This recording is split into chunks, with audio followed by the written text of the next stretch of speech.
is now my great honor to introduce the President-elect of the United States of America, Joe Biden. Finally, we have our answer. Joe Biden is expected to be the next president of the United States, and Kamala Harris, the first female VP. It's big news for the U.S., big news for the world, but Trump has not given up yet.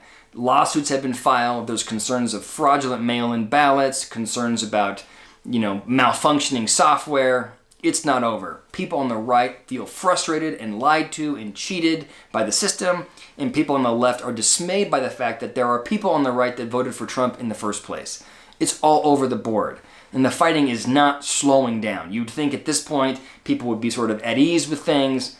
No way. It is speeding up, and what's concerning to me is that the fighting feels more and more personal. People on the left think that Trump voters are racist or xenophobic and homophobic, every kind of phobic in the book. And people on the right, folks that voted for Trump, think that people on the left are socialists or communists that are hell-bent on destroying the fabric of our country. Both sides are ramping up. Now, you might be thinking I'm referring to the rantings of lunatics on the edges of both sides. But even our elected officials are involved in this. Look at these tweets that I pulled up from the last couple of days. On the left, you have AOC, who wants to track Trump supporters and hold them accountable, and then you have a resulting Trump Accountability Project. And then on the right, you have Marjorie Greene, a congresswoman from Georgia that is threatening Republicans that haven't been supportive enough of Trump over the last couple of weeks. With all this craziness going on, I thought it would be a good time to remind people of a particular cognitive bias, a bias that makes people self-righteous, dismissive of others, convicted, and often totally wrong.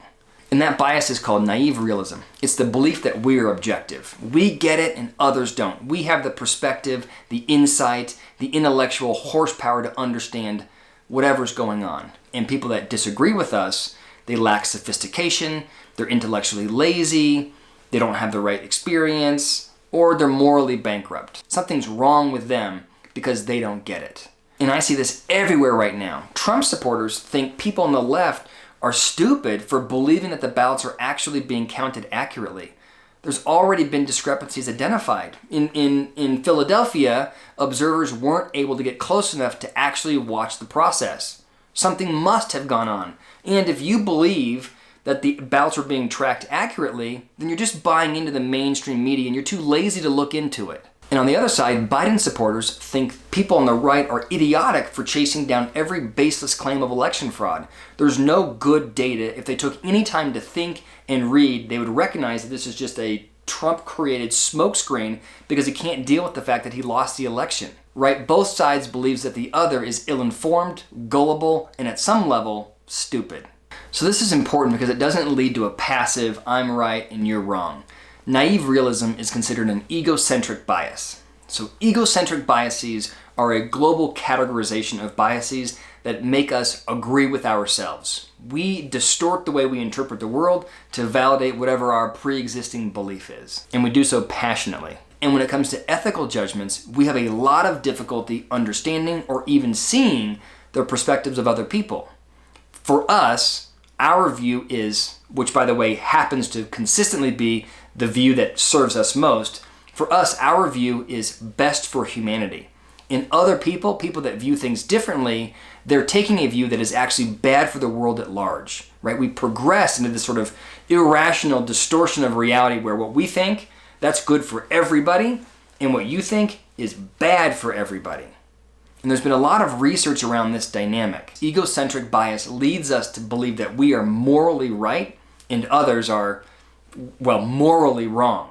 The bottom line is, in an election like this, selecting Biden or selecting Trump was not just an intellectual task. We also saw it as a moral activity, right versus wrong.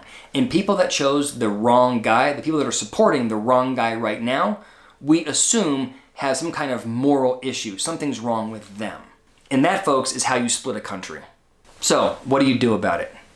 Check your ego at the door. Recognize that you, like everybody else, are corrupted by bias. You, like everybody else, view the world through a filter. And people that disagree with you have a different but valuable perspective. They're not nuts, they're not unhinged, they're not stupid, they're not lazy. They just have a different view, and that view should be appreciated. Oh, and don't be this guy. The Biden crime family stealing this election. The media's covering it up. The Biden crime family stealing this election. The media's covering it up. We want our freedom for the world.